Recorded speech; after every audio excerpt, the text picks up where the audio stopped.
gluhi napokon imaju mogućnosti pogledati hrvatski film Vlak u snijegu. I što do sad u biti nikad nisu mogli pogledati, ali da razumiju i da dožive film.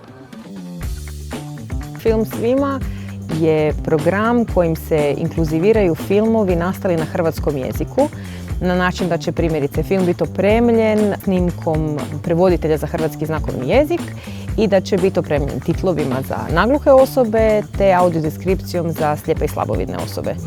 Iduće godine slavi svoj 10. rođendan. Naša primarna, ajmo reći tako, ciljna skupina su svi oni koji su isključeni iz audiovizualnog sektora. Uz osobe oštećena sluha i osobe oštećena vida pokušavamo raditi i na senzibilizaciji videće i čujuće publike.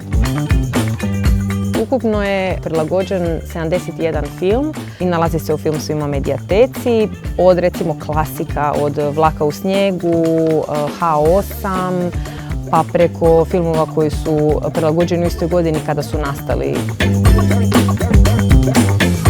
Kada prikazujemo filmove, u Rijeci smo bazirani, prikazujemo na različitim mjestima, uglavnom javnim, nekada smo i na otvorenim, nekada u zatvorenom. Ne radimo samo projekcije filmova koji imaju lagane, linearne, narativne nekakve radnje, nego namjerno se tu stave i eksperimentalni filmovi ili filmovi koji zahtijevaju ipak neko predznanje, pa onda o tome dodatno pričamo, tako da u biti trudimo se razvijati filmsku pismenost i tad počinjemo u biti raspravljati o filmovima.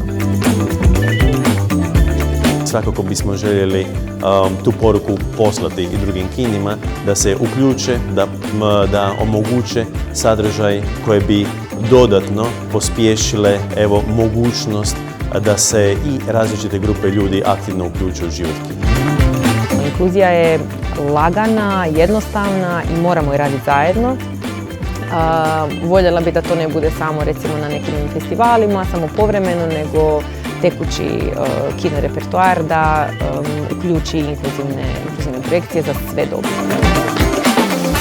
Dobro večer svima gluhima i nagluhima. Želim vas pozvati sve da pogledate film Vlak u snijegu sa titlovima i sa znakovnim jezikom.